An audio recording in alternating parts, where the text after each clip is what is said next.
Hi there. So today in physics you learned about gravitational force. I'm going to do a very makeshift, sort of old school style of video for you just so you know how to do the homework over the weekend. So like I already said, we talked about gravitational force, also known as weight today. And you also know that that always pulls down.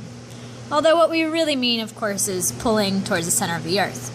Well, there's three other forces that you need to know about in this unit. And there are many forces like magnetic force and electric force, and we'll take a look at those at another time. Right now we're going to look at the most common forces that you're going to find that influence the way things move, which is what we just got finished studying.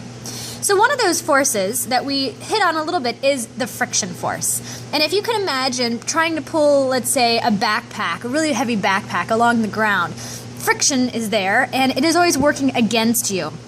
So whenever we've got any two surfaces that are sliding against each other, that is called friction. And it always points opposite the direction of motion. Now things might not always end up actually moving, and you could still have friction. Like if I've got my hands and I happen to have a lot of glue on them, I can't quite get them to go, but the friction is still there. So things don't always have to be moving. It's just the opposite of the direction that they would want to move. Then we also have tension force. I consider tension force to be anything that's caused by a string, a chain, a rod, a piece of wire, anything that's pulling or pushing. So it could be something like a broomstick and it could be pushing you. Basically, all of those are tension. You might consider compression to be something pushing on you, but I'm going to classify them just for simplicity all as tension.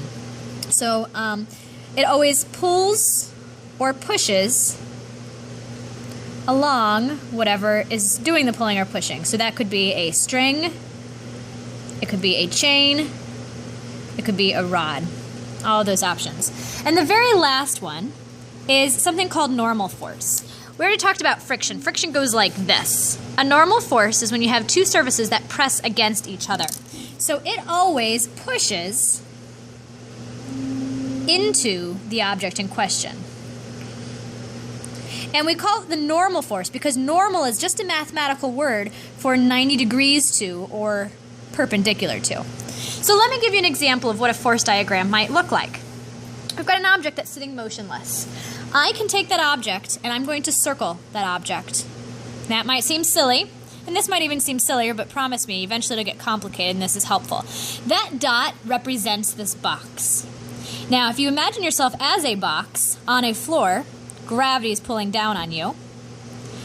And because you're not flowing through the floor, there's definitely got to be a force pushing up. Now that force, well, it doesn't look like it's sliding or wanting to move anywhere, so it's not friction. There's no string, chain, or rod, so it can't be tension. So it must be the normal force.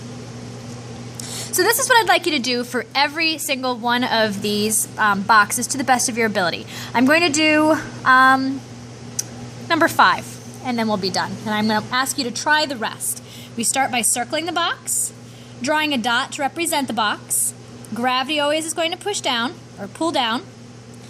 Now it looks like it wants to slide but can't. So it wants to go this way, which means friction must be going sort of up and to the left to prevent that from happening.